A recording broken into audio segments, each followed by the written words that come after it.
everyone, welcome back to an official channel of Broadway A2E Academy.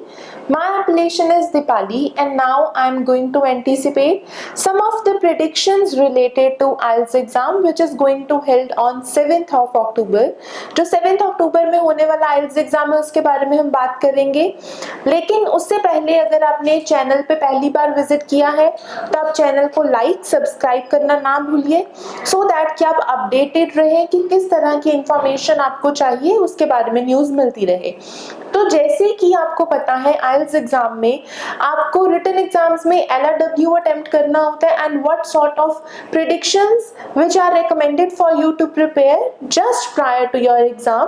First of all we are going to discuss about listening के बारे में discuss करेंगे।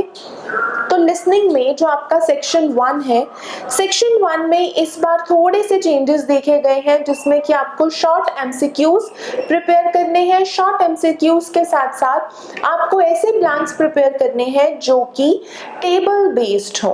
Tabular form में blanks आपको आने के chances ज्यादा है और इंस्ट्रक्शंस रहेगी नो मोर देन 1 वर्ड, आपको 1 वर्ड ही रहेगा आंसर।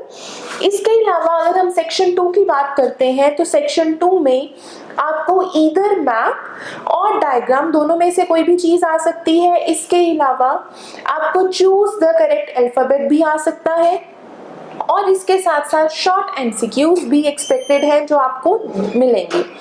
उसके बाद अगर हम बात करते हैं सेक्शन 3 की, in section 3 there are chances that you will get questions based on MCQs जो लॉन्ग एमसीक्यूज रहेंगे और टाइप ऑफ कंटेंट इसका एकेडमिक ही रहेगा जो कि स्टडी बेस्ड कन्वर्सेशन रहेगी।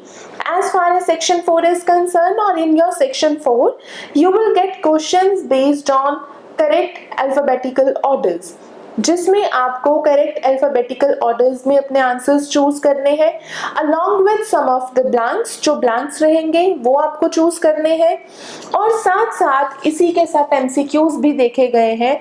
यानी कि ओवरऑल अगर हम लिसनिंग की बात करें तो चांसेस है कि आपको इस बार ज्यादा एमसीक्यूज आ सकते हैं। Moving on to second module that is reading की अगर हम बात करें तो पैसेज 1 में आपके पास 2 सेट ऑफ क्वेश्चंस एक्सपेक्टेड हैं। First one belongs to true, false and not given category. Second one belongs to which paragraph contains the following information. And for passage 2 में आपके पास blanks रहेंगे mostly और blanks जो है वो फिलअप्स और summary based हो सकते हैं या फिर complete the sentence endings. And in passage 3 you will get questions based on list of headings along with some of the MCQs जो आपको आएंगे। Overall अगर reading का scenario देखा जाए तो आपकी रीडिंग इजी टू मॉडरेट रहेगी, quite easy for the students who are ready to give their IELTS exam. और अगर हम बात करते हैं राइटिंग मॉड्यूल की तो राइटिंग मॉड्यूल में जो टास्क 1 है इस बार चांसेस थोड़े से ज्यादा है, प्रोबेबिलिटी ज्यादा है कि किस तरह का आपको टास्क 1 आ सकता है। First one is belongs to line, second bar, third diagram, fourth map and fifth one is table.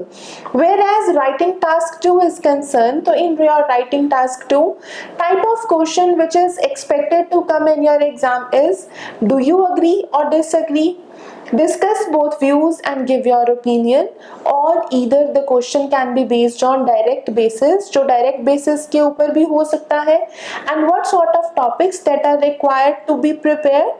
First one is importance of education, second one is technology, third globalization, fourth social issues, 5 crime and punishment and इसके अलावा एक miscellaneous topic है जो आपको prepare करना है वो है वर्क एंड करियर।